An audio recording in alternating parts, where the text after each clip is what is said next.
In this morning's Health Watch, alarming news about autism. A new study from the Centers for Disease Control and Prevention says 1 in 88 children has at least some symptoms of the disorder. Of those, 1 in 54 will be boys. That's an increase of over 78% since 2002. The cost associated with autism will reach nearly $137 billion a year in the U.S. And while the search for answers continues, millions of families struggle with the emotional and financial burden of caring for someone with autism. Joining us now are Bob and Suzanne Wright. They founded Autism Speaks in 2005 after their grandson was diagnosed with the disorder. Bob Wright is also the former chairman of NBC Universal. And good morning to both of you. And Bob, I think full disclosure here, you're also our former boss. Both of our former bosses at one time. Bosses. Back in the day, Yes. back in the day.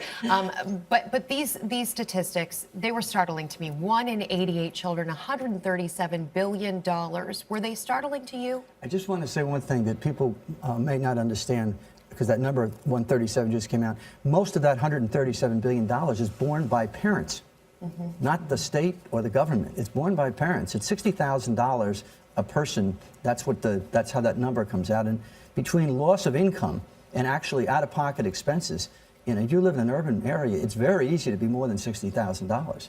So that number is not a gift. Right. That's on them. It's an important distinction in this whole It debate does about include who's other taking things, care but- of but whom it is and mostly on them. Suzanne, can I ask you? Sure. For a parent out there who suspects there might be something wrong, there may be an autism issue here, but they just don't know what to do. What should they do? They should go to autismspeaks.org, go to our website. We have developmental stages from 6, 12 months, 18 months. I suspected something, and I tell you, that was only 8 years ago. And when I went to the doctors, they said, don't worry about it, boys regress, because Katie had had another child. In the day of the autism epidemic, you have to be safe, not sorry. You have to press your pediatrician to make sure. Pediatricians have a guideline to have 2 examinations between 18 and 24 months. There's no question today that you can get a full diagnosis of autism by a year, but at least 18 months. And even though we can't prevent it, and there's nothing we can tell parents to do to avoid it, and there's nothing we can tell parents that they have done that was negative. So be prepared, and the issue is to get an early diagnosis and then immediately get into occupational, behavioral, and speech therapies. Right. And that's the guiding light to get to kindergarten and get into a public school. And almost 50% of children that are diagnosed with autism, if they do what I just described, they're going to have a pretty good chance to get through a public school system at or near age level with a lot of help. Otherwise, it's really a dark tale. what do we think is driving such a significant increase? I think Dr. Bierman from Columbia did a study sponsored by the NIH, which he said is better diagnosis, broader diagnosis, and more awareness. That was 50%. 50% is we don't know.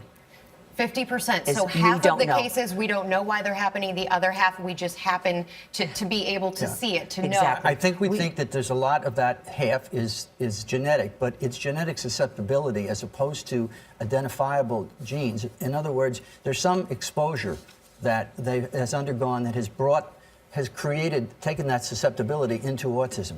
Now, you see this with cancers, you see this with other conditions. It's not unusual. Cancer has a very large unknown factor. And so it's not like we're introducing an element here that isn't in other diseases and conditions. Right. But we don't know what causes it. We don't know how to cure it. Again, same difference from cancer. So the issue is you're treating it. We put all of our research money out there, but it needs so much more. We're starting from scratch here. Quickly, Suzanne, tell me about the Light It Up Blue campaign. Oh, thank you for asking. 2 years ago, I started with the Empire State Building, and that was about 200 buildings. And then last year, we were 2,000. This year, we're over 2,000. It is around the world. We're going to the Intrepid after this, where we're having Lighted Up the Intrepid, and we're having Autism Speaks to the military families and salutes them. Because the military families who have autism have a very difficult time because they're deployed in different bases around the country, and many of those bases only have one therapist. So we want to light the world up blue, and we'll start with the Stock Exchange on the World Day. Duncan Niederhauer is a great friend of ours. Go to Stock Exchange around the world. And Tommy Hilfiger lighted up the Empire State Building, Niagara Falls, Kingdom Tower in Saudi Arabia. It's just extraordinary. We will look out for it. Thank you so much for being with us. Bob and Suzanne Wright, Nice to be here. Autism Speaks. Good to see you both. Very much.